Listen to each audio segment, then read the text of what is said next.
Is that the thumbs up? All right. Welcome to the 2024 Scent Seminar. Thank you for joining us today. Apologies for some of the tech difficulties. My name is Reverend Ashley Mayham, and I serve as the Social Entrepreneurship Program Coordinator for the National Benevolent Association of the Christian Church Disciples of Christ.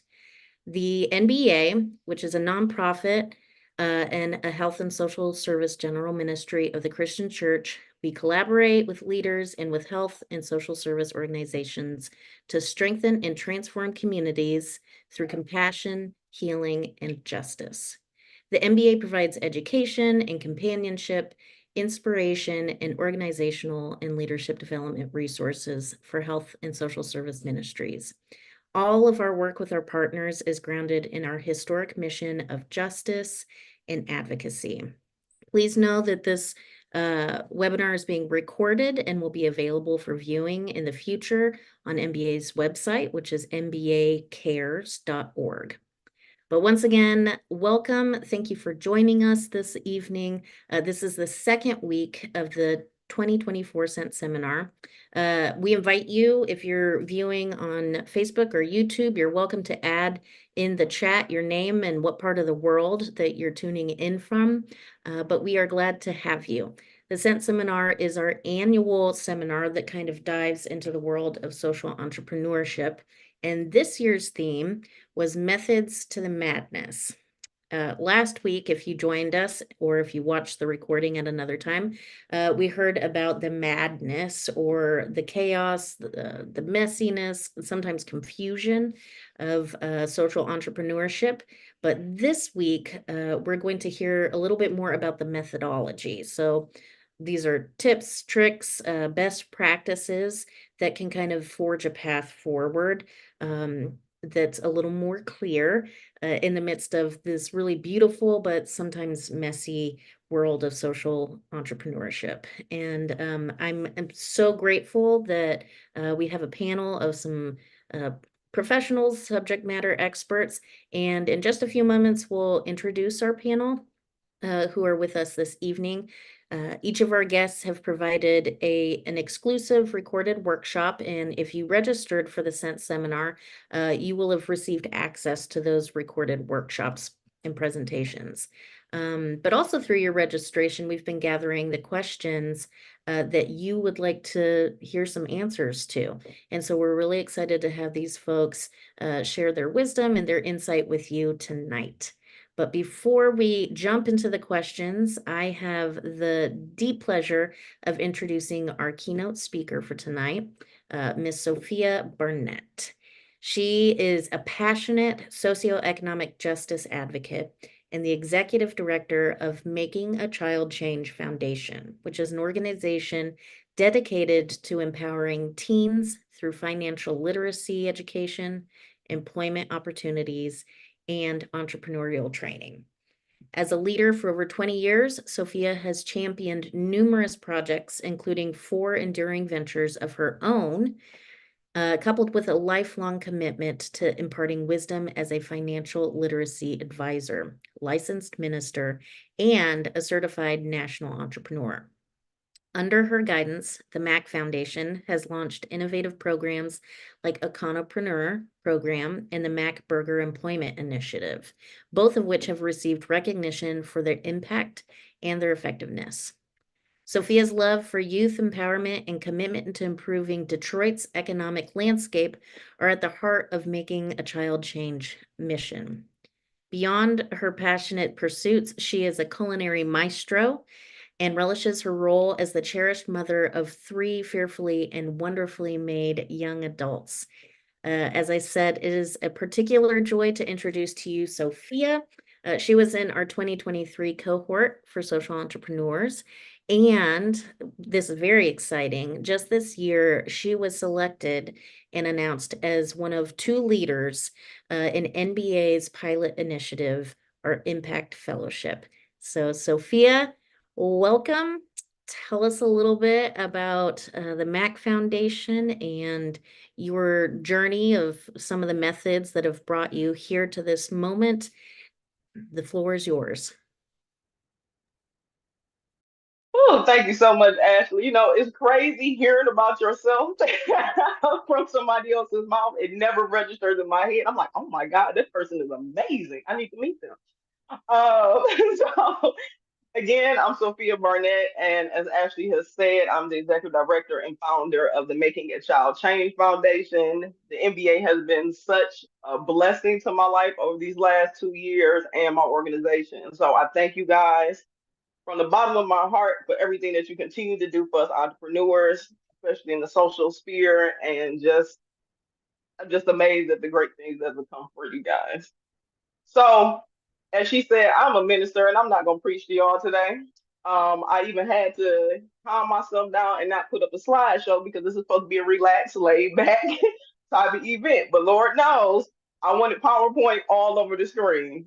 So, because this is the method, right? And I am extremely organized, I do have a title for today's talk, and it is Method to the Madness: Understanding Social Entrepreneurship as a Mind, a Heart, and a Body Connection. So, whew, I started making a child change in 2018, and that was my COVID year. I always joke with people and I say, when 2020 came, I was already pre-prepared. It never was something that was shocking to me to have to be stuck in my home, not being able to move the way I wanted to move. And it was primarily because my daughter then needed my care for 24 hours.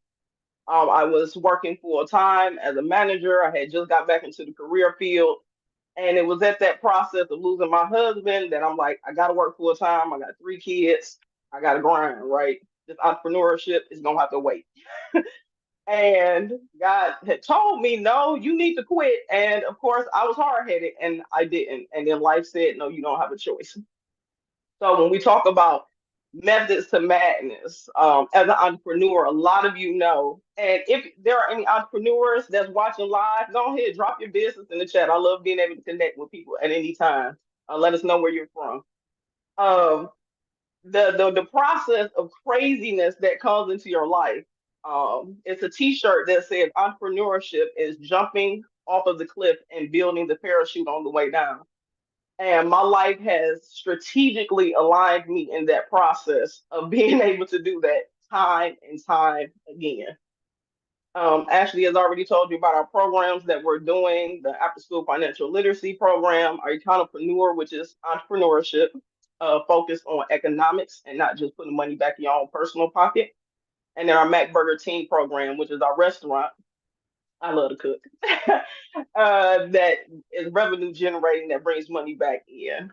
So, as she said, understanding social entrepreneurship is we understand that we have to solve problems through innovative and sustainable models. That's all social entrepreneurship is. A lot of people are confused when they hear it. They think, well, what's the difference between that and regular entrepreneurship? I started off owning my own financial company in 2011 after my husband beat me over my head and told me you need to do it for yourself, get all your money. And my focus then was, oh, I need to get this money. Like it wasn't about the service aspect of it. It was, I'm doing the service, you're gonna pay me, and I get to survive.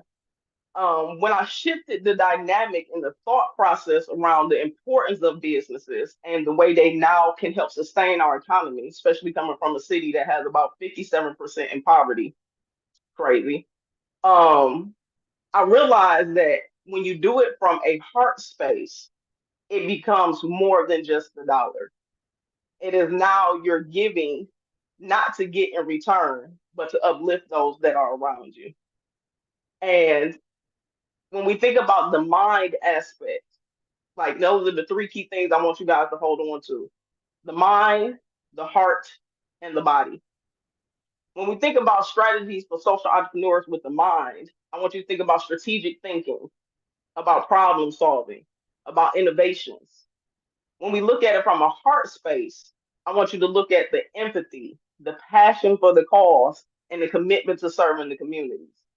And that is what led me into the social entrepreneur sphere. It's once I took my thoughts off of the dollar and then focused on the heart of the matter. How can I serve my community? What do they need from me? What skills do I've learned over the years that I can just give out? Because for the longest time, I hate to say this word, but I'm gonna use it anyway so you know what I'm talking about. I was a broke entrepreneur. I would just give stuff away. Oh, you need help with this? I got you. Oh, you need help with this? I got you. And it wasn't until my mentor sat down and told me, no, you charge. It's called consulting. So how many people have just been giving away their time and their talents and their treasures that's connected to their businesses, but you have no clue what you even charge, right? And then when we talk about the body, you have to be action oriented. This is not something that you can sit around and plan for years and years. I looked at 2021 is when I shifted my mindset about planning because I'm a philosopher all day. And I looked at all of my yearly goals and I realized that every year they just got more pretty and complicated to define how they needed to be actioned out. And it was never no movement. It was just plan, details, details, details. Let's get it all written out. Let's get it all scoped out, and never any action. And then I was wondering why I wasn't seeing any results. You also have to be persistent in executing your plans. Once you write the vision and make it plain, it's time to move. It says write the vision and make it plain so those that hear it can run with it. It's not so they can sit with it. It's not so they can marinate with it. This is not a time for meditation. This is not a time to have to overanalyze anymore. It is now time to move forward and also being resilient through the challenges. As I started off in the beginning, my personal life has been literally a roller coaster. And the entrepreneurship field has mirrored it perfectly. It has not strayed away from it at all. From being a part of the Impact Fellowship Program, huge blessing, but it also taught me all of the holes that were still in my business. When I did the Scent cohort 2023, I thought we had cleaned all that up. I'm like, oh, I've been running this 5 years. I'm doing this. I'm making money. We're getting the change. We got people out here having, success with the program. And it was like, no, what's going on with your back office? Like, you got the accounting down because that's what you do. But what about HR, right? What about your paperwork? What about your meeting notes? What about making sure that your board is actually a working board and they not just, the name that's on the sheet of paper? Those was the details, the nitty gritties that had to come in, and then you have to now strategize for that. And so that's what I did. And I realized that doing the mind, heart, and body is what led me to now what I would like to call success, because I'm gonna claim it as it is. So what do we do with the mind connection? Right? It's strategic thinking and entrepreneurship. One, you have to understand your industry. You have to understand your marketing needs. You have to understand the finance models. One of the things that I made sure of when I started my nonprofit is that I did not want to rely on just grants, loans, donations, or any outside sources. I wanted to be in control of how we made our money and had our programming going. Because I've seen too many organizations fall off and fall down because they didn't have the money to implement. So I came up with the project of we will have revenue generating programs.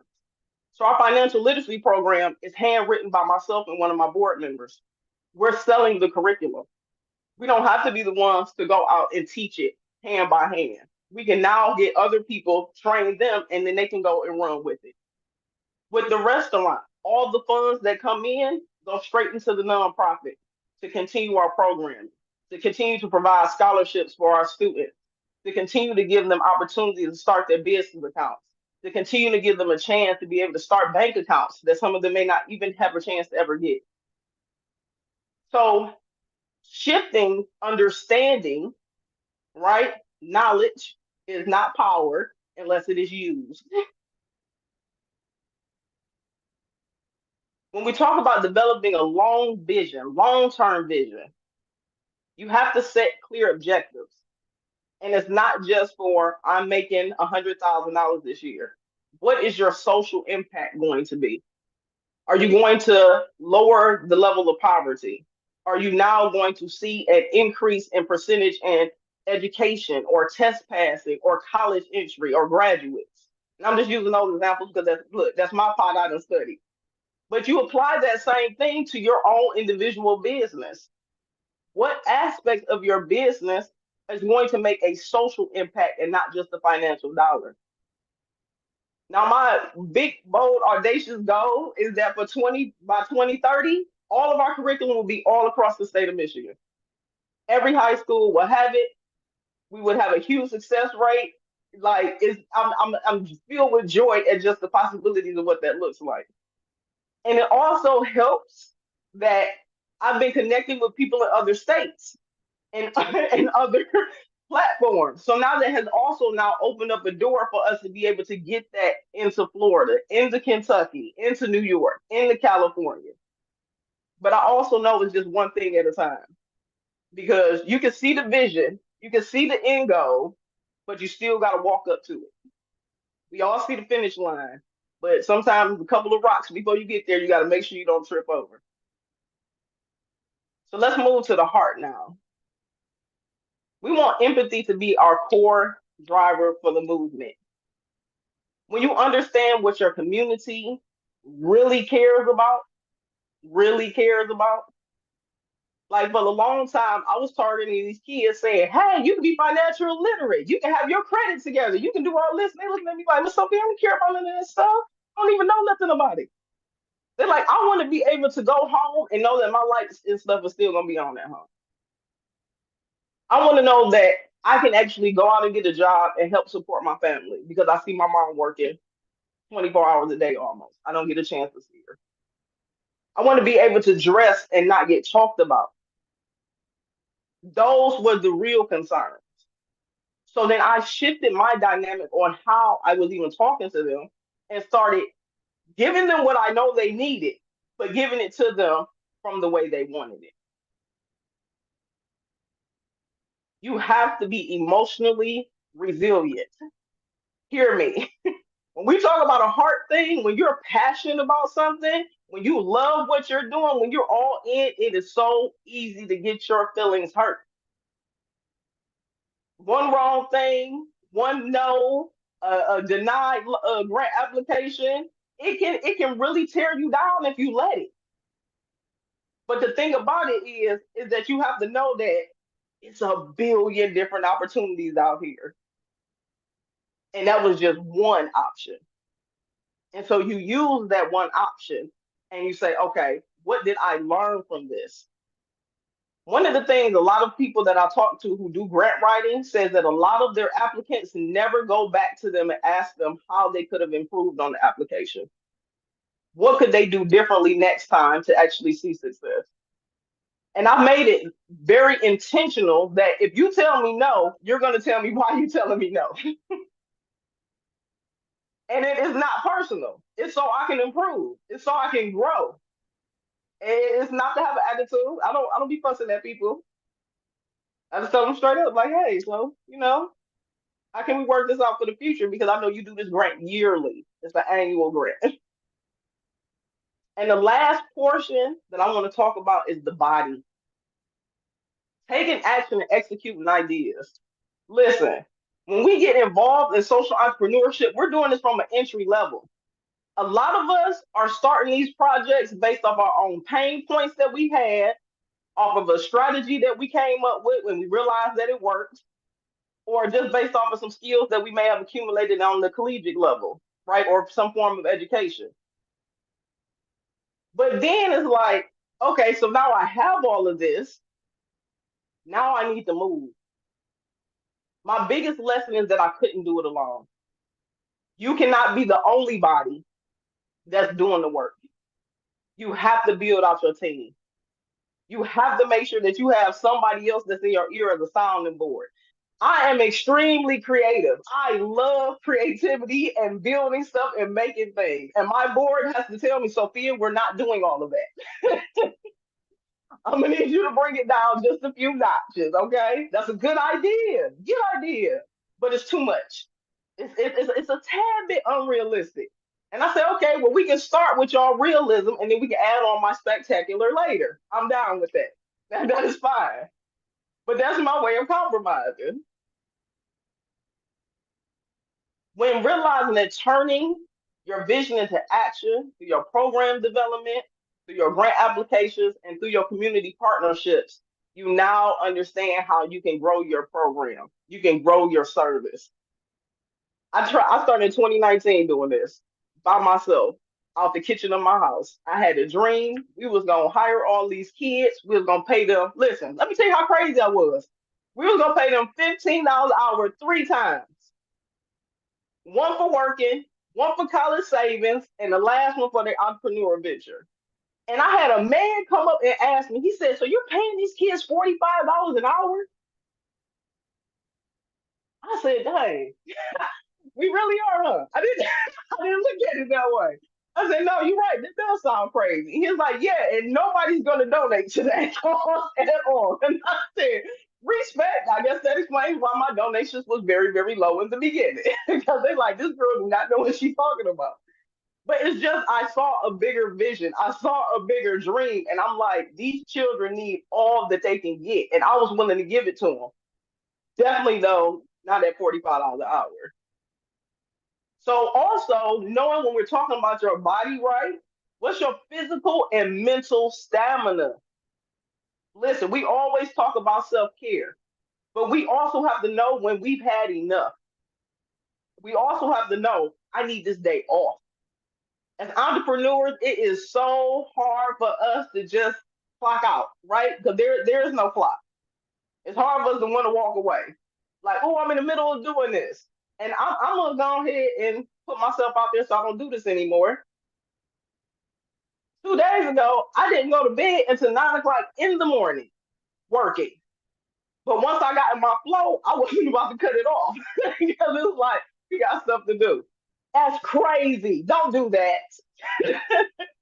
I was able to get me a nap in and get my day started. It was a late day for me, so it kind of worked out in my favor. It was strategic. But no, nobody should work almost 24 hours straight. That's nuts. That's insane. Like the people that you're gonna help, they're gonna be there waiting on you when it's time. I promise you. And doing personal self-care also promotes the longevity in your mission because now you're not tired out. You're able to show up 100% fully in what it is that you're doing. So, in conclusion, social entrepreneurship is more than just a business, y'all. It's a blend of your mind, your heart, and your body.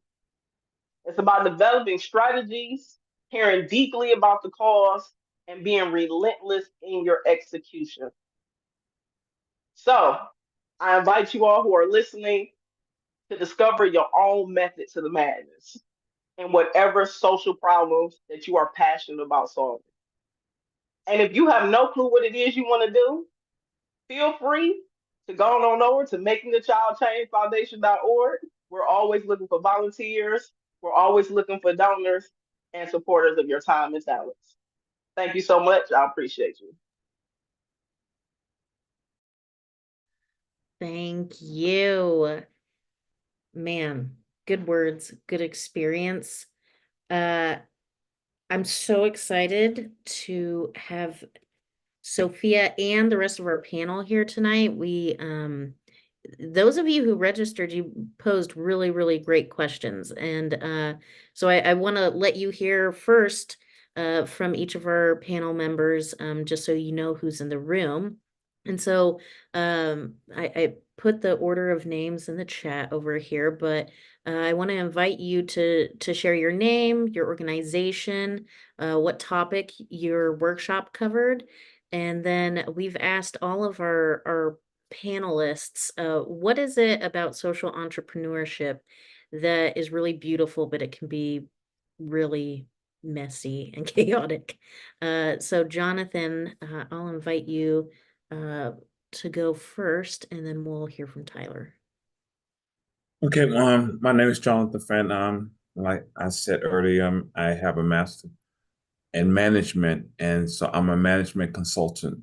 My name of my company is my last name, Fance, and I went all kind of ways with what it's gonna stand for, but I just used it as it was something different, and I didn't want to be. I want to be different from everyone else.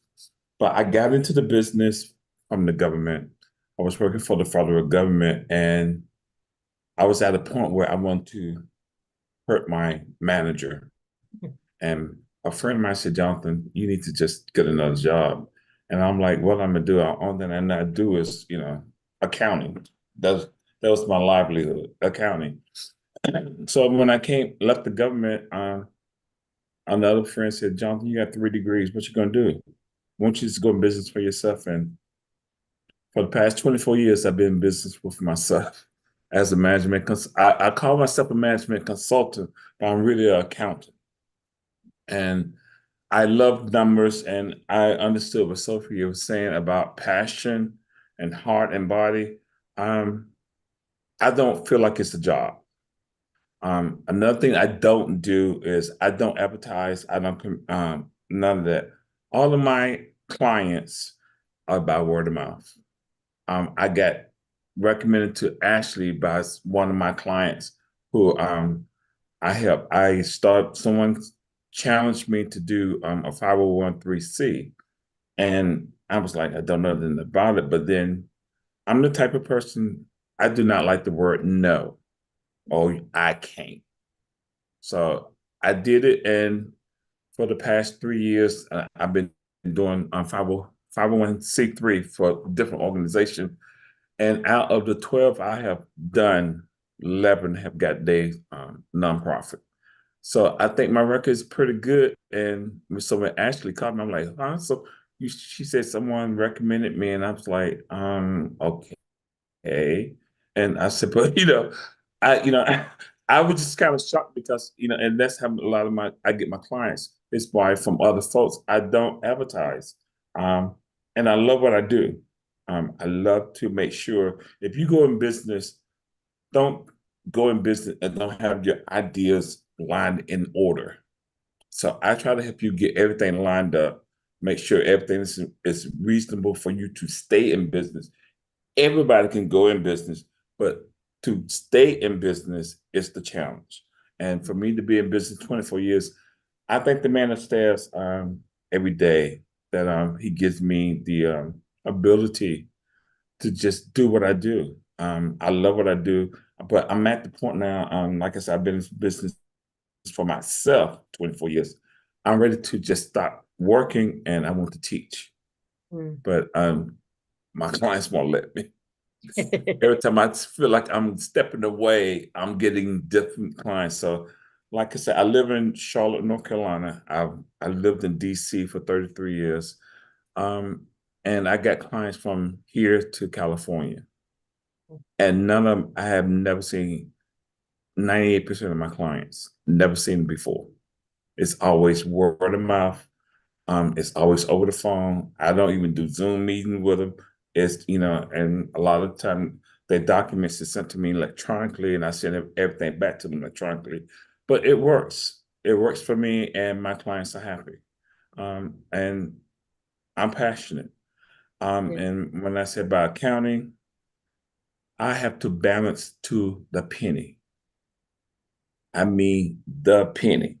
If I miss a penny, it affects me. I have to step back, and sometimes I have to, walk away and come back and find that penny. And another thing I do that a lot of people think is strange, I do accounting in an ink pen. I've been a math, I was a math major, and I'm anal. So I'm sorry, y'all, if I look kind of weird, I'm kind of anal, But yeah, I do accounting with an ink pen. And everybody say, how can you do accounting with an ink pen? I love numbers. And so this is how I do business. So I've been she asked me to speak on 501(c), and it's been rewarding. I never thought I would get into writing because I always in the background said writing was not my forte. Give me numbers. I don't have to deal with no one. Just give me the numbers. I get the numbers and I break it down and I get it, give you the answer. But when I start writing it, it's it's interesting. I love the challenge. I love to see how how the IRS don't scare me. I've been dealing with. I came from the government, so I know what they're about, and I know how to talk to them because they just as human as me. And I know what the mentality is in DC. They like potlucks, and they don't want to work if they don't want to work. You know, and so We're glad that you're here with us this evening, Jonathan. yes, so Uh, that's what I do, and thank you for letting me share a little bit about my craziness. no, we're glad that you're here. Thank Ty, you. All right. Well, great to be with you all as well. My name is Tyler Hoffman, based in Cleveland, Ohio. I am the owner of an LLC called Digital for Good. So I specialize in helping faith-based nonprofits with information technology and navigating what can oftentimes seem like very complex topics, but ultimately can hopefully help to unleash some potential.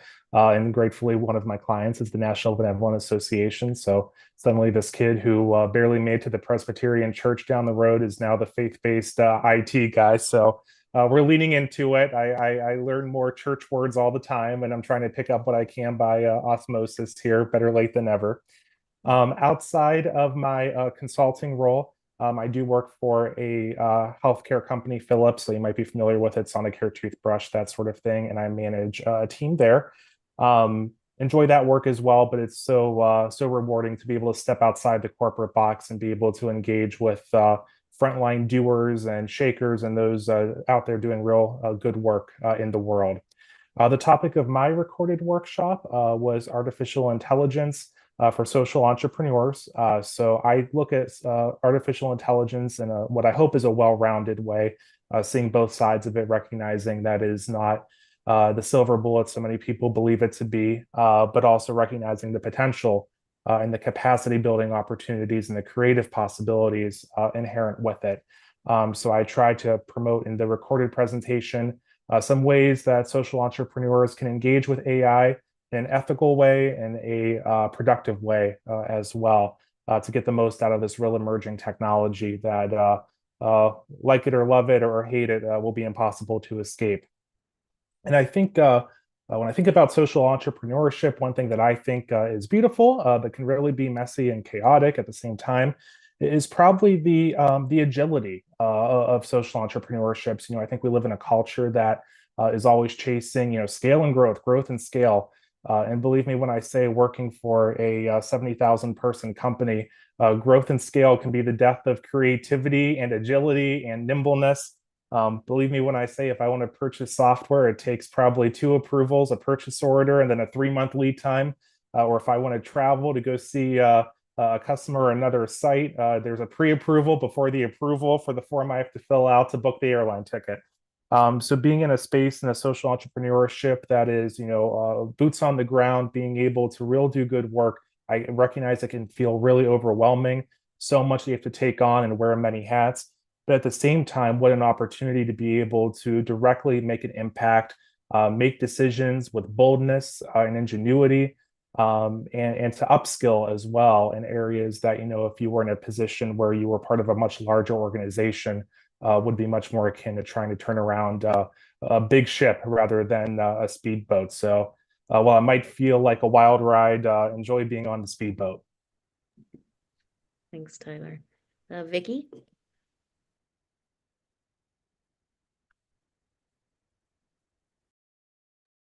Sorry, I had to unmute myself there.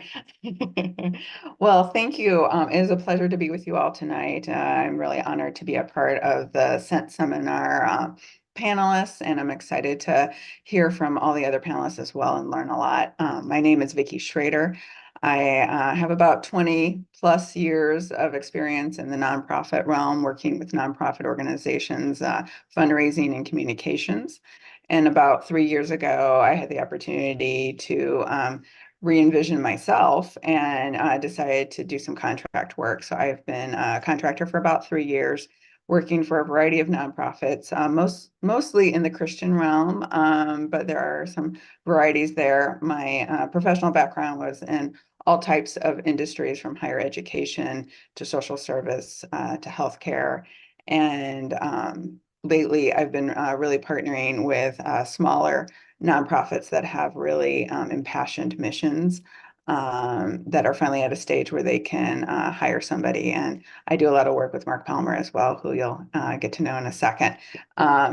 So that's a little bit about me. I live in St. Louis, Missouri, and my clients are scattered across the country. So, but I do have a few in St. Louis.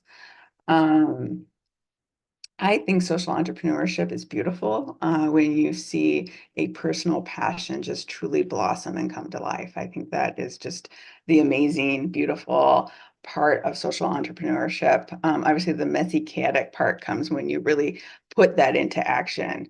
When the rubber meets the road and you have to get a board together, you have to figure out structure and plan and strategy and all the logistics of how it's all going to come together. That becomes really challenging and can be chaotic and stressful, obviously. And I think just being able to take a deep breath, say a little prayer, and just know that you can only do what you can do in 24 hours and take it one day at a time. And that's kind of my guiding principles. I participated in this seminar. I co-presented with Mark Palmer on succession planning. And I'm excited to kind of dig deeper into that topic and hear from the other presenters as well. And our nice segue for Mark. Thank you. Good evening once again. Mark Palmer. I am with Mark Palmer Nonprofit Consulting. I started doing that about 4 years ago after semi-retiring from the nonprofit sector. I ran a large nonprofit organization in Columbia, Missouri, that served adults with developmental disabilities and was actually one of the historic units of the National Benevolent Association. So I've been connected with the NBA for a number of years. As Vicki kind of mentioned, we've got 3 or 4 clients that we work together with. I have some others on my own. My goal was to, when I did kind of semi-retire, to only work 20 hours a week. Well, that kind of has gone out the window. But the great thing about it at my time of life is that I get to choose who I want to work with, and I can always say no. And so that's what everybody's working for, right? Is to get to that point. As Vicki had mentioned, you know, where we did the session on succession planning, which I've had the pleasure to be. I was the CEO of an organization for 23 years, and then I had to work through that process as the CEO, but then I've also helped organizations transition. So I've kind of seen it from both sides of the aisle in regards to that. So, you know, that's interesting. When I think about the question, what about social entrepreneurship do you think is beautiful, but can also be really messy, chaotic? For those of you who don't know me, I'm a huge baseball fan. I mean, grew up, my father taking me to games and, you know, bonding with that. And so, I'm a big baseball movie buff. And for the love of the game, Kevin Costner was asked about the game being crappy. And he says, you know, the game is great. And what makes it great is it's so hard. You know, and I think that says a lot about social entrepreneurship. What makes it great is that it's so stinking hard. And what makes it messy and chaotic is it's so stinking hard, but it is so much worth it. And so the passion that everybody has here tonight obviously is showing out that this is not for the faint of heart. And so blessings to everybody. And thank you, and looking forward to having a good conversation this evening. Yes. Dr. Jasmine Wise. Good evening. And like everyone else said, I am excited to be here. I'm thankful for the opportunity. And my organization is Prosper Projects, and I consider myself a purpose cultivator and educator. So the cultivation part is where Prosper Projects comes in, where I help people pursue the purpose that they believe is on their heart, right? So social entrepreneurship most of the time is what it is. And I tell people all the time, your passion becomes my passion. Like I am passionate about seeing you grow. I am passionate about you getting your 501c3, about you helping the people you want to help. And that's how Prosper Projects was birthed. And so what we do at Prosper Projects is help people with goal setting and time management, because those two things go hand in hand. You have this grand idea, but how do you do it? And that's where I step in and help you do that. And the topic that I wrote it down because I couldn't remember how y'all said it, was getting organized and goal setting, where I talked about my goal setting process, which is an acronym that I have created. And what I think is both messy and beautiful about social entrepreneurship is the people. I'm really community oriented. Like I said, like your passion becomes my passion, but that also could mean, like Sophia said, that we go too far too soon. And I have to talk to my clients and be like, okay, yes, $45 an hour is a lot. I see where you're going. I see where we're headed, but that's not where we are today. So I just love seeing people light up, and seeing the light bulbs go off, and when they have reached something, when they have made contact, when they got the grant, when they even turned in the grant. Right, that's the beautiful part, but also the messy and chaotic part is also working with the people. So that is what I believe. So true. Last but not least, Keon. Hi, my name is Keon Upkins. I own my own CPA firm, Upkins and Associates. My background, I started my career in public accounting, working for one of the big four accounting firms, and I quickly realized, whew, this wasn't, this ain't it. And so, and one of the cool things I always tell people is in that moment, because I am a Christian and because, if you talk to me, you will find out very quickly I am. I got really great opportunities to really share the gospel, talk about how gospel and life intertwine, for people who are working in non-ministry positions. And so I quit and went to seminary, and then got a master's. I came back to Orlando. I'm from Jackson, Mississippi, born and raised, but my family and I, we live in Orlando, Florida now. And I did mostly corporate financial planning and analysis, so more strategic finance for pretty large organizations, national and multinational organizations. And I got tired of that because it wasn't fulfilling.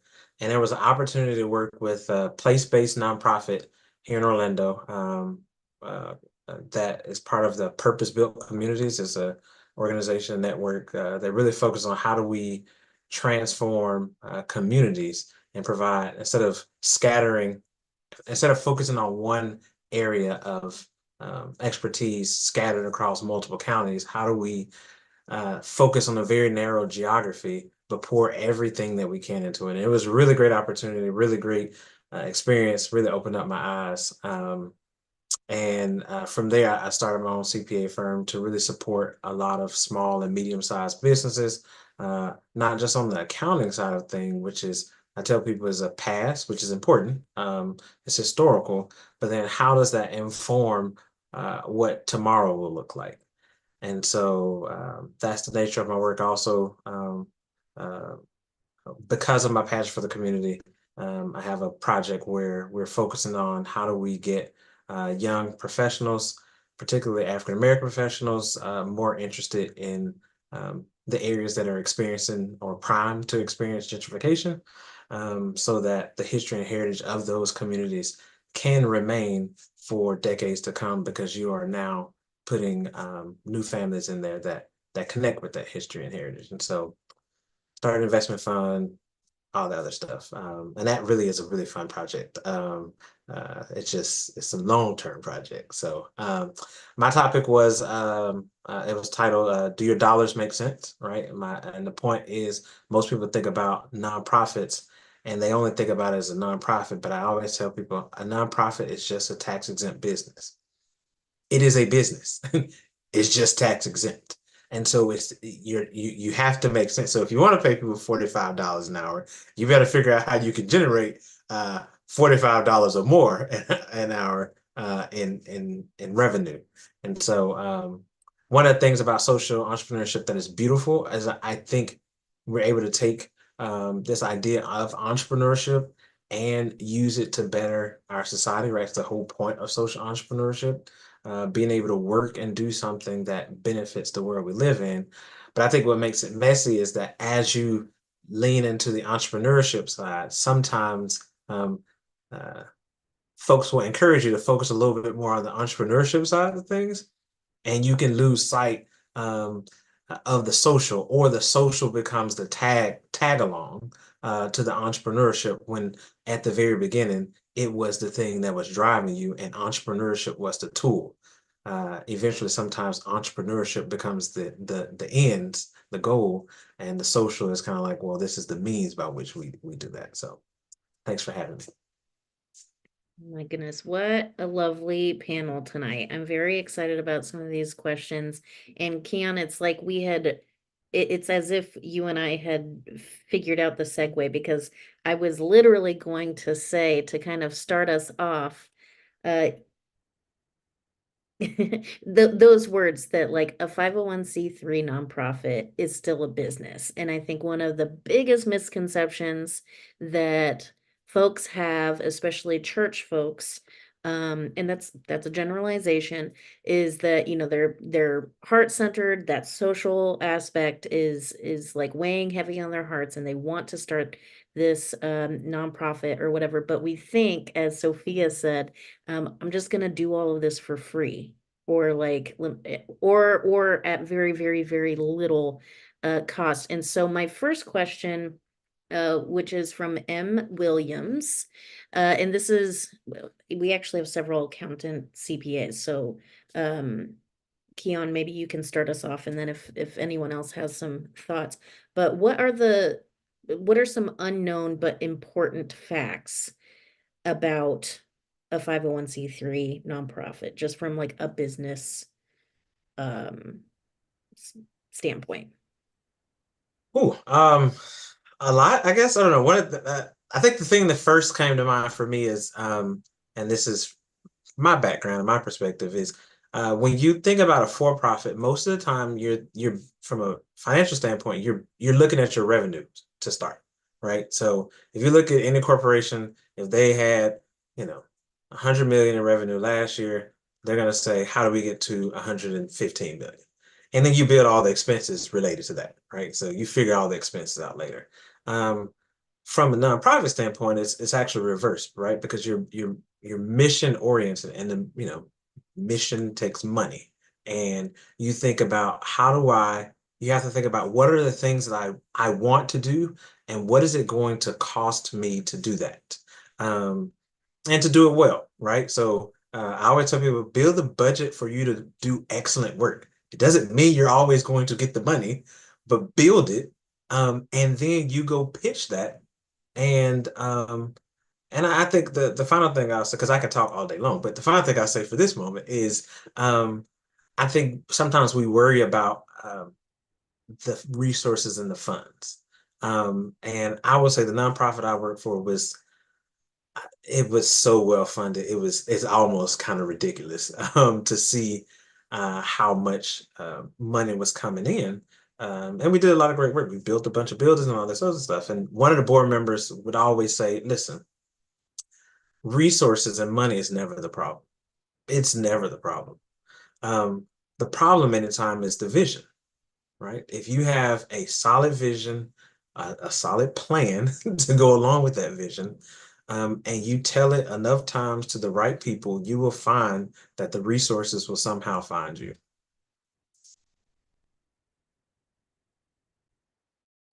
That's good. Jonathan or Sophia, I don't want to cut y'all short. You're welcome to jump in if you would like.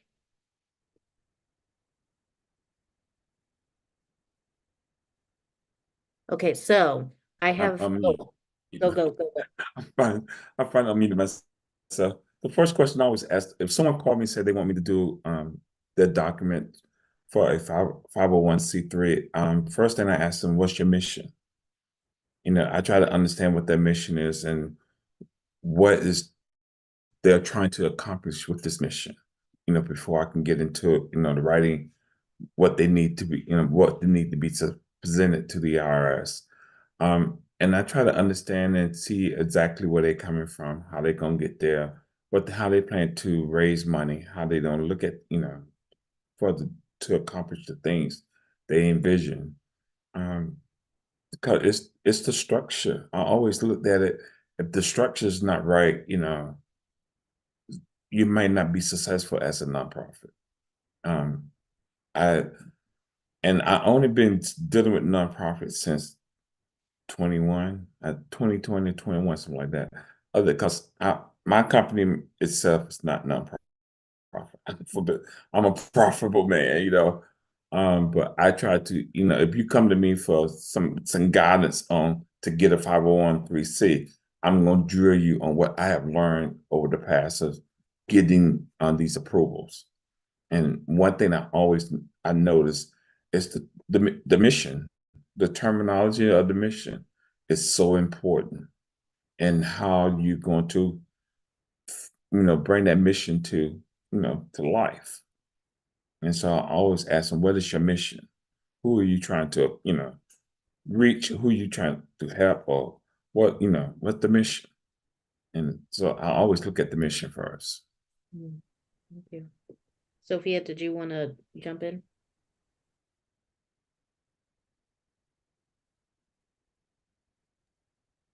I'm still getting my breath back. Go ahead. All right, so I have another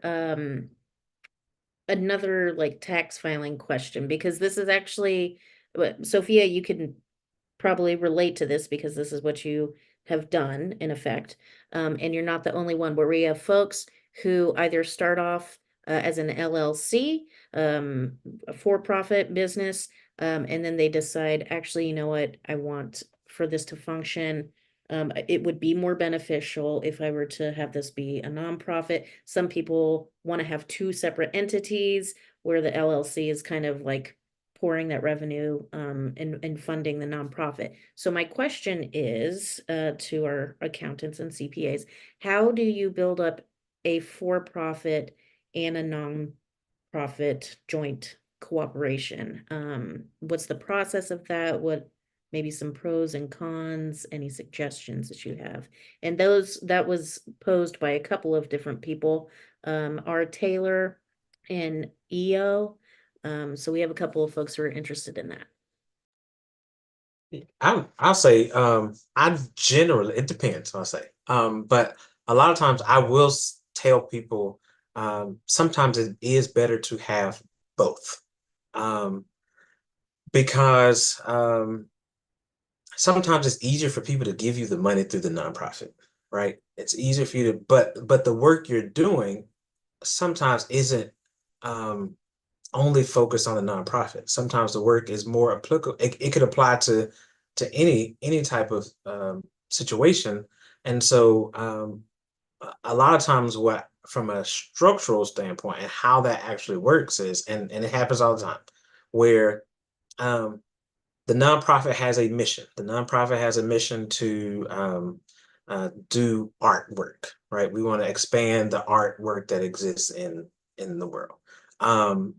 And somebody really cares about that, and they donate to XYZ art nonprofit. And one of the ways to do it is through classes. I don't know. I'm making this up. Okay, so stick with it.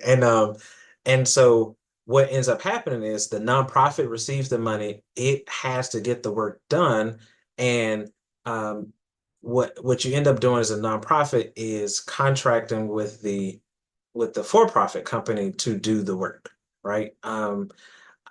Now I say that, and that works well for very small, very localized, very not playing with federal money type of nonprofits. As you grow, or as you get federal money, or probably state money as well, that opportunity becomes a little bit more limited, because what the government cares most about is compliance, right? They want you to get the work done, but what they care most about is, can you just show that you're being compliant in how you're spending the money? And so that ability to both do have the nonprofit be really existing to generate the money to support the work that's happening, but the work is being implemented by the for-profit organization. And the reason I do that as well is because from a tax perspective, I always tell people you want as many expenses as you can on the for-profit side. Just, you want to do as many expenses you want on the for-profit side because you pay taxes on that. If you have a no profit or a great profit on the nonprofit side, there's no tax impact on that for you, for the most part. Yeah. I was thinking the same thing on Kim was thinking about the compliance because the IRS they will come at you if you're not in compliance. So to me, for nonprofit and profit it's a partnership. So the structure agreements must be in line with who's going to do what and how things are going to be done. And that partnership, need to be make sure it's in compliance with what the IRS is going to regulate. And if it's something, the least of the thing can, be off, and it's going to attract attention. So it's the agreement and making sure you stay in compliant, the financial stability for both, which one, who's going to raise the money, who's going to spend the money, and so the partnership had to be very detailed on what they're doing as a partnership, because it's not one company, it's a partnership company. There's two units working for one thing. So it's they got to look at it as set the business up as a partnership. Yeah. But he said compliance. I was like, hey, that's the right word for me, because I was like, you got to make sure you don't want to mess with Uncle Sam. You don't want, because they will cut you off. They will take that 501c3 from you. But you got to make sure the agreement and the partnership is documented correctly. The wording got to be documented to the pen. I mean, I say to the pen, but the I's and dotted and the T's across. So that's all I want to say. That's great. No, Jonathan, Keon, y'all hit it right on the nail. I would add, from being personally in the situation, right? When I first went to Laura, which is our governing department for the state of Michigan, to sign up for your business, I went in with my documents filled out, and I said, I'm going to start a restaurant, and we're going to hire teams, and we're going to teach them finances. And that lady laughed at me so hard. She said, that's illegal. I said, what? Like, you sound like you're running some type of child slave ship. I said, you got all that from this? That's not what I wrote in that paper. I said, I got mission and vision and everything. And so it was that made me have to start back from scratch, right? Because now I'm like, okay, now I have no clue what I'm doing. And I thank the Lord. When you talk about being around people and the right accessibility and the resources coming to you, one of the ladies in the back overheard the conversation, and she said, a lot of people don't know this, but you can have a nonprofit who also owns a for-profit business. She was like, so you start the nonprofit, and then you also start the for-profit business. My advice to anybody, I need you to hear me and hear me well. They are two separate businesses. I'm going to say this again. Two separate businesses. They do not run as one business. You may be running it as one business, but when it comes down to the business plan, when it comes down to the accounting, when it comes down to the functionality, when it comes down to the compliance, when it comes down to everything, you have to do it as if you are running two separate businesses. And the reason that is because exactly what these gentlemen just said. When it comes to the IRS, when it comes to taxes, when it comes to the implications of what it is that you're doing in that business, they have to be legally separated. Now, what does that also mean? That means you have extra work to do. Because where you thought you only had one business plan to write, now you're writing two of them. Where you thought you only needed one QuickBooks software, now you need two separate accounts, okay? And it's going to help you in the long run. Because if you try to run them together like that, when it comes time for your accountant to get your paperwork, they're going to be very upset with you. I've seen it from the business end when I was an accountant. It's nasty. And I'm a helper, so I'll help people to get it out. But the more money you make, the bigger the mess it'll be. So start off knowing that they are separate but equal in your heart, and then just continue to run them, separate but equally. It's like your children, right? You love them all the same. All right, so we'll come back to some of the money talk here in just a minute. But let's say, for example, you have someone, their heart is speaking. They're like, all right, I don't know how I'm gonna do this, but I'm gonna launch this nonprofit that I've been wanting, dreaming, imagining of launching. Jasmine, Mark, Vicky, Tyler, D. Riddle asks, how do I focus my strategy? I would go on to say, like, what are some of the tools, either with technology or in kind of like a mental framework? What are some of the tools and methodologies for those who are wanting to step into this sphere but don't quite know where to start? How do you like focus and hone that action and that strategy? I guess I'll go first. We've kind of talked about it a little bit. Several people have said it in different ways, but keeping the main thing the main thing. So when I work with clients, the G is to gather information. And the first question is, what is the end? Like, what is the mission? What is the vision? So my first step is to always keep your mind on what the mission and the vision is, because a lot of times my mom always says every good idea is not a God idea. So as you're digging, you'll have all these ideas and people are like, you can do this and you can do this. And you can't. You cannot. Okay. You cannot do all the things. So my first thing would be keep the main thing the main thing. Remember what your goal is. And the second, two practical tools that I help people do. I'm very old school. I don't do accounting with a pen, but I do use Excel. And in my Excel sheet, I have like 5 different columns, and it's a who am I contacting? How did I contact them? Their phone number, their email, their website. When did I contact them? And what was the action and what was the result? It's a very simple, because what happens is you go down these rabbit holes and you don't know where you've been. You don't know what email you sent. You don't know who you called. You don't know who you talked to. So I'm very simple with my clients, and we create an Excel sheet, right? And that is the first thing that I do with them.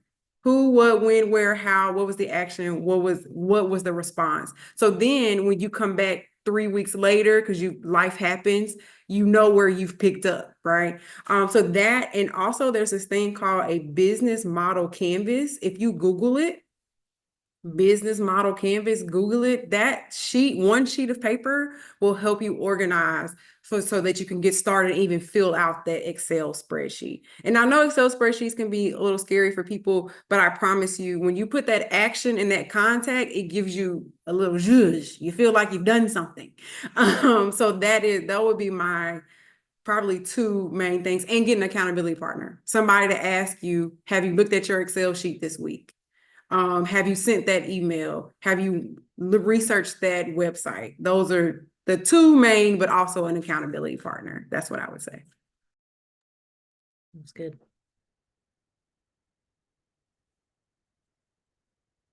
Tyler, any technology tools that might assist folks? Yeah, definitely. So I think about this in 2 ways. So I'm going to first focus on the AI portion of this that I was assigned to talk about, and I'll branch a little bit because I can't help myself. But from an AI point of view, artificial intelligence, sometimes what you're looking for in a lot of these moments is an educated thought partner to bounce ideas back and forth with. And I think what's so powerful about AI, especially at the pace that it's accelerating, is it can assume almost any role that you want it to have. So I've even seen people with years and years of, say, facilitation experience turn to AI and be able to have really new, different conversations about how to lead their workshop differently, how to frame their program differently. And in the recorded session, we talked about how you can basically train the AI to help you better. So whether you're using a tool like ChatGPT, that's extremely common, or something a little bit different like Microsoft Copilot or Perplexity AI, all great tools that I recommend you look into. Being able to narrow the focus, have it assume the role of a nonprofit coach with 20 years of experience in the field that you're looking to get more information about, and be able to ideate with it back and forth. That's certainly a very powerful way to go. I also find that the AI can be extremely helpful for prepping you to have better conversations with experts. And believe me, I do not recommend AI as an expert, as a substitute for an expert. But to give you an example, and I'll foreshadow this by saying, when I was in college, the one class I had to withdraw from was accounting, which I'm scared to admit here, but it was not my thing. I was medical anthropology. The numbers just didn't jive. But debits and credits, man, still can't understand it. But thinking back to a little bit of accounting here, when my father passed away unexpectedly last year, I had to assume his estate and his business that he was running. And I didn't want to belabor my accountant with a bunch of phone calls. And what ChatGPT helped me do was have better conversations with my accountant by workshopping some of these things in advance. So for instance, like ChatGPT was able to tell me that no, the S Corp filing date for taxes is not April 15th. It's actually a lot sooner. And that allowed me to engage my accountant a lot sooner. So thinking of AI kind of as a partner in a lot of this can be helpful and allow you to have more tailored, better conversations with the true experts in your life. And then the second item I'll mention quickly, especially for those who are interested in 501c3 status, don't sleep on the opportunities in the technology space for discounted and free technology tools for verified 501c3s. If you haven't already, TechSoup.org is a clearinghouse for validated 501c3 organizations to access free and significantly discounted technology tools, everything from Microsoft 365 to Google Workspace.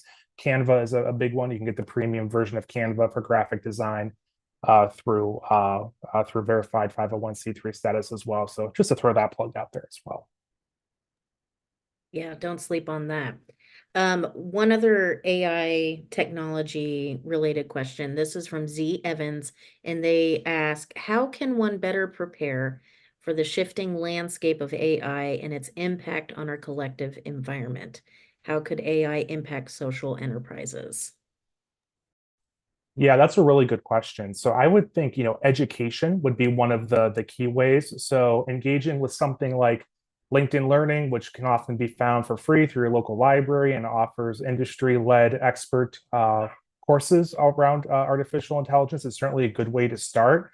And even self-paced education, on YouTube can be a really powerful way to get going and not leading or finding yourself going to the fads around AI. So that, for instance, Apple just released its latest iPhone that promises to have AI built in, and now people are thinking they have to spend all this money on an iPhone that's going to have AI built in and do better things than their last iPhone did. That's not the direction you need to worry about going. Instead, focus on some basic education around AI and begin to use it and experiment. You're not going to break anything. So be able to test the waters and have some conversations with it. Even for basic things like technology support, it can be wonderful. Instead of Googling around for the right help article to solve a problem or learn how to run the right Quicken report, use AI to find that information for you. A great one to start with that I find is often less problematic for people to use is Perplexity.ai, because it cites all of the research and the information for where it found it on the web. So you're not just trusting some AI, faceless, nameless entity to give you advice. You're actually getting the source information as well. Awesome. All right, so we have had this vision, our heart feels this calling. We decide we're gonna start launching something. And I want to go back to Sophia's words that we cannot do this alone. And so Mark and Vicky, I want to kind of bring us to the topic of like boards. Before we can even get to this more specific topic of succession planning, in order to file for a 501c3, you have to have a board of directors, right? And so we have many questions from folks around, what the difference between an advisory board is, and how do you identify folks to invite to be board members, and what's a working board. So I think that, we have folks, Ellis Jenkins, Kay Tate, R. Allen. There are a lot of people who are asking something in this vein of thought. And so as kind of a catch-all, and we'll get more specific, could you two speak to just what's the purpose? Why do we need a board of directors? What are some best practices, just to start there? I'm not sure we have enough time to answer that question. So I'm going to start off with clarity. So you had mentioned both an advisory council or an advisory board, and then you had mentioned a board of directors. So a board of directors is the fiduciary agent of the organization. So they're fiscally and legally responsible for the nonprofit organization. So they have authority. So as a board, an advisory council is just an advisory council, or an advisory board. It's just an advisory board. The organization can take or leave what they say, so that you come in, you have a focus group, an advisory council, they recommend that you go in this direction, and the organization says, no, that's good information, but we're going to tweak it a little bit. Where the board of directors actually has a fiduciary responsibility, to approve the other board of directors, to approve the audit, to approve the budget, to approve the things that are kind of outlined, that are requirements both on the federal and the state level, because there are some different things within the state that are required to do that. So that's the two big differences between the two. You also have, there was a number of pre-questions in regards to a working board, and what's the definition of a working board? So you have a working board that sometimes they're also the fiduciary board, but they're also maybe actually working in the organization, volunteering a couple days a week or so many hours a month. And so they're not only doing the oversight, but they're also doing that. And then you have more higher level nonprofit boards, usually in larger organizations, that are policy and financial boards that are overseen in fundraising boards. And so it's very diverse, but yet there's a lot of similarities. There's a lot of good resources out there. BoardSource is an excellent example that they have a lot of good templates and information that you can grab, both on advisory councils and boards of directors. But it's a very, very complex situation, because you have different sizes of boards too, right? So sometimes you may have a board of 3 to 5 individuals, you may have a board of 8 to 12, and then you may have more. So then you have different dynamics within that. So that's kind of a general overview. And so Vicki, I don't know if there's anything from that general standpoint that I may have missed. I think you covered it, just in terms of a general overview of both of them. I think most people who are going into social entrepreneurship are, initially doing it alone. So you would be developing, a board of directors probably from scratch. But if perhaps you're partnering with a larger entity like the National Benevolent Association, maybe you have a fiscal agent, or a church might be your fiscal agent. In that case, you really would be looking towards an advisory council. So I think just structure is an important thing to think about. And do you need both? Do you need a board of directors and an advisory council? I know some organizations that really want to level up fundraising might have a development advisory council, or even you might have an advisory council for programmatic issues that come up. But yeah, so I think you definitely covered the broad stroke of both of those. Can I say something, even though this wasn't Please. directed at me? Yeah. Okay. My thing is always, because I've also had to build boards, Lord help. My thing is always to be clear about my ask. Because I think a lot of times we're assuming that people know what it means to be a working board. And like Mark said, it could be different for different people. So I'm always clear and concise, like what I expect from you from the jump. So that when you're saying yes, and I try to hold you accountable for that in 6 or 7 months, this is what you said yes to. You said yes to donating. You said yes to help fundraise. You said yes to showing up once a month at our meetings. You said yes to volunteering. So just being as clear on your end about what you expect as well has been beneficial because people can say no. Yeah, absolutely. Setting those roles and responsibilities out as a board member, just a general board member, but then also the roles and responsibilities of a board member for company A, B, and C, or for your company or your nonprofit. So, there's the general things that every board has, and then the expectations that leaders need to set for their organization. Yeah, that needs to be done before they even agree, and then it needs to be reminded at board member orientation, and then it needs to be reminded a couple times every year. Yes. Very true, very true. So Yeah. before we even get to those reminders and whether the individual says yes or no to this invitation, D. Riddle asks, how do you determine who is and who isn't a valuable resource to the board?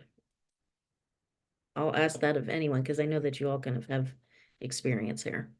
Can you repeat that one more time, Ashley? How do you determine who is and who isn't a valuable resource to the board? Or I would say perhaps like a valuable potential board member. I think that's why having, when you develop a board structure in kind of your board Bible that includes all your policies and procedures, having a profile of your board member is really critical, and that could be a guiding document for you, a lens in which you really evaluate. Having also an idea of, depending on your industry, what type of people do you need on your board? Do you need legal? Do you need accounting? Do you need PR? Do you need fundraisers? And then also having that expectation sheet. So if, I've seen organizations that will say, we expect our board to give at least $1,000 annually. And if you're talking to someone who can't do that, well, if that's one of your criteria, that's obviously a clear reason. Maybe there's another place for them in the organization. But I think, having those expectations up front is very valuable and will help you moving forward. Also, I've seen matrix, having a grid for, we want to, hit all of these areas. We want, if we're serving somewhere in the city, then, we want to make sure we have X number of board members that represent our clientele in this area. So, whatever are those key things that you want to hit on.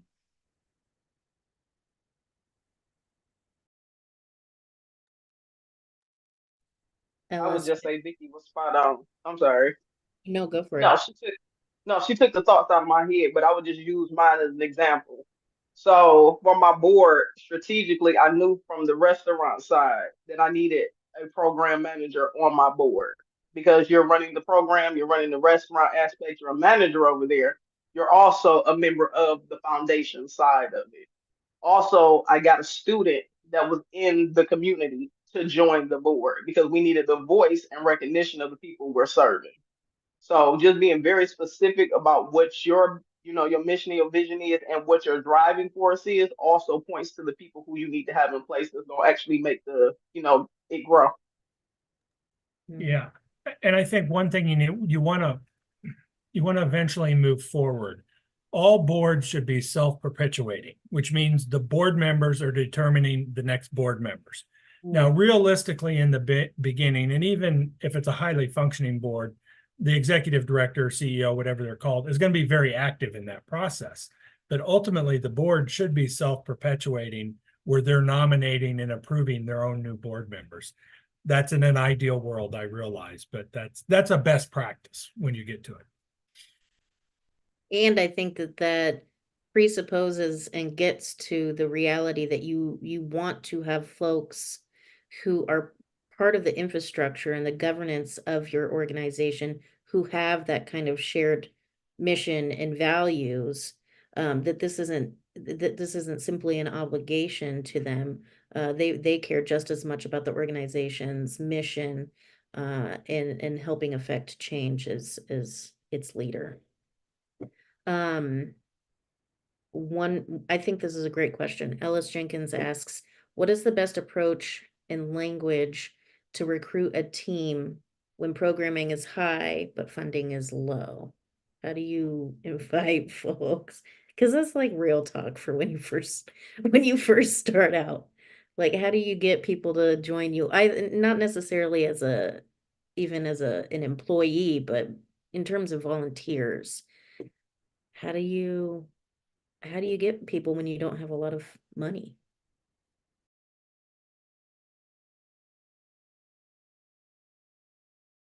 Is that a question for anybody? That's for anyone. Oh, okay. Well, I would just say get people to buy into the vision. I tell people all the time, some of my best leaders have been people that I don't exactly agree everything they've done, but I've bought into the vision. So I will follow them wherever, like, even though I think we should go right, I'm gonna go left with you because I've bought into the vision. So I think it's definitely having clear and concise mission and vision. This is where we're going. And also clear and concise, this is what role you play in that.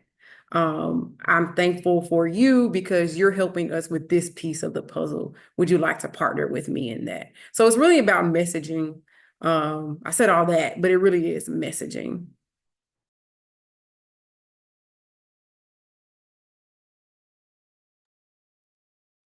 All right, I'm going to circle us back to the accounting. So we went from the heart, we went to some action, we got some people. Now we're starting to operate. And now we have to deal a little bit more with money. And so for our CPAs, also for Tyler, we have two bookkeeping questions. The first is from P. Wise. Do y'all have any recommendations for bookkeeping assistance? I don't have any recommendation for bookkeeping assistance, and I think I always tell people early on, I think you should do your finances, especially when it's not complex. And the reason I say that is because not that you don't get advice, not that you don't, have somebody there with you, but the worst thing is for you to outsource something and have really no clue. Because this is what happens. You'll find an assistant who will say, "Hey, I did it." You'll say, "Great, it's done." You'll look at the paper and says, "Hey, okay, cool." And somebody will ask you to explain something, and you will have no clue. So, well, that's what the number is on the paper. It's like, well, I know that's the number that's on the paper because I can read the paper. I'm not asking what the number is on the paper. I'm asking why the number is on the paper. And so my advice to people, especially, and the best time is when you're small because you have, 30 transactions for the month. You can take the time to do that. And so I generally suggest people do it themselves. Find somebody who is gracious enough who will say, listen, I will spend 30 minutes to an hour a month with you just talking about, or just be available to answer questions. Because I think that will set you up for in the best situation for when you do grow. And you are at a point where finances are coming in and you're like, okay, great. Now I ain't like doing it at the beginning. I definitely don't want to do it now that it's more, and I can afford somebody to do it. Now, when you get those reports from them, you know what the numbers should look like. And when they don't look like that, you are informed enough to ask the right type of questions. If I can add on that too, one area where I see people turn for bookkeeping assistance that I personally would not recommend, especially at the beginning, because I wholeheartedly agree, especially when you're small, now's the time to know your finances cold. Places like Fiverr or Upwork.com, where it's often like a race to the bottom for pricing around bookkeeping and accounting assistance.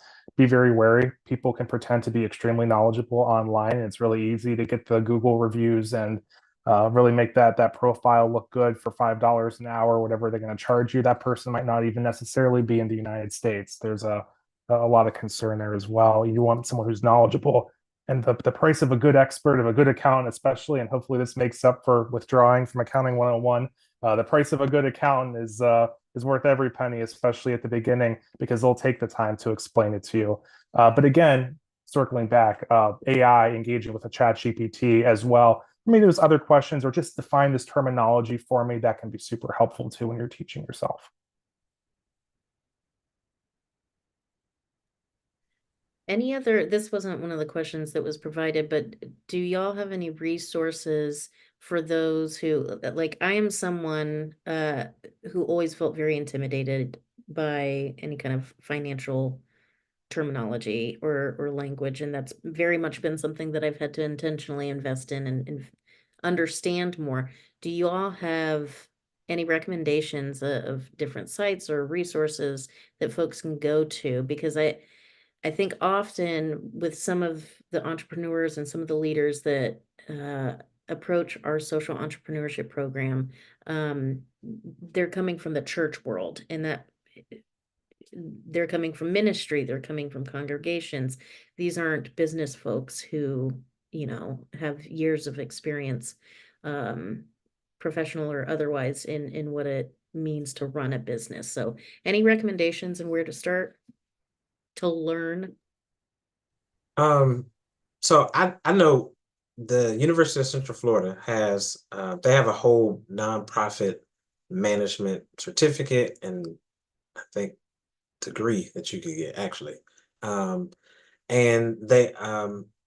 so they have some resources, and I'm bringing it all around. And then Rollins College, which is also here in Orlando, has they have something called Edith Bush Institute, which offers nonprofit support. And I say all this to say, in most, at least larger cities, and I know this, you know, if you're not in a larger city, it might look different, but there are resources either on the academic side, but then also on just, hey, you run a nonprofit, you run a nonprofit, you run a nonprofit. Let's get together once a quarter, let's get together once a month and just connect. And that's where a lot of those, what are you doing for? What are you doing for accounting? It's like, listen, I talk to local accountant so and so, they're great. They'll do it for free, you know, or little things like that. Those go a long way. And so it's really about how do you find that community in your space, whether it's geographically based or based off of the type of work that you're doing.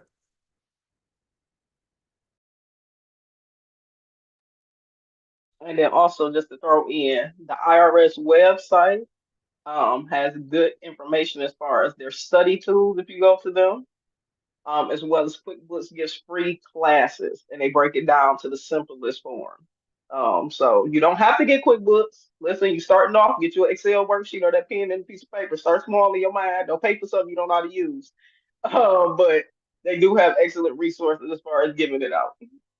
But I want to come back to that, and I want to say I agree. Don't pay for something you don't know how to use, but just figure out how to use it. Because I think, you know, using TechSoup, I think you can get it for like $60 for the year or something like that. And so it's not very expensive, and I always tell people, I know it can be intimidating. I know you're like, listen, I don't do numbers. I don't do this. But the goal of QuickBooks really is to make it as easy as possible for you. And you know, you can connect your bank account, you can bring in the line of items, and all you have to do is make sure it's set up on the front end correctly. And then once you do that, it's just a matter, oh, this was a gas payment. Okay, click the travel or mileage or whatever whatever you have it called. And it really is not something that's too difficult. I love Tyler. He's plugging in Perplexity AI as a tool, because I don't use AI as much as I probably could, and I know, you know, there are times where I'm like, there's got to be a better way to do this. And whenever you think that, I promise you, there probably is. Words to live by. Sadly, I can't believe it. We're already at time, a little over time, so I'm gonna wrap us up. But thank you to our panel so much. This was a lovely conversation. Who knew numbers could be? Tyler, are you as surprised as I am? Numbers could be so entertaining and informative. Absolutely. Yes, success. It's a success. The convert. So just in quick closing, just invite each of our panel to just offer like one sentence. If you were to encounter someone who, you know, they're on the precipice in whether or not they're going to make that choice to launch something, what word, what phrase, what sentence would you leave with that person? And I don't want to put anyone, but Sophia, you already went off mute, so there you go. Nike said it best. Just do it. That's good. I'll say dedication. Make sure you have dedication. I'd say don't be afraid to fail, just don't be afraid to start. Mm.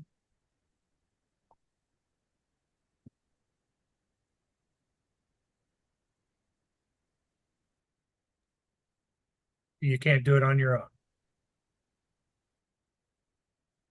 I would say, Go for Go it. ahead. I would say to remember that you're a human and to keep going. Yeah, things will happen, but keep going. I was going to say, don't let the messiness and chaoticness of moving forward stale or stagnate your passion and what you're going for. Just keep that tenacity and keep on going. And I would say to think about the dream that you have, and what is the dream that you're dreaming is only a piece of the fullness of what it could be. Because oftentimes that's what it is. So you almost have to do it because there's something much more beautiful beyond what you can even think or imagine. Amen to that. Thank you to everyone viewing on Facebook and YouTube, or if you're viewing after the fact, we're really grateful to have you. Thank you to our panel for your time and the workshops that you provided and for your time this evening. This was really, truly a lovely conversation. For those of you who are on the precipice and you do want to take that idea of a nonprofit, or maybe you've already launched a nonprofit and you're still waiting for your 501c3. We have our 12-month cohort and the application for that is still open. It will close on October 1st. And our behind the scene folks will put the link to that application online. As Sophia said, she was one of our 2023 cohort members. But that is very much what Keon was describing. It's a group of folks who are all in the same boat and they're trying to figure it out. And it's an opportunity for us to just learn alongside each other. And so thank you. We appreciate your time. And if you have any questions, feel free to reach out.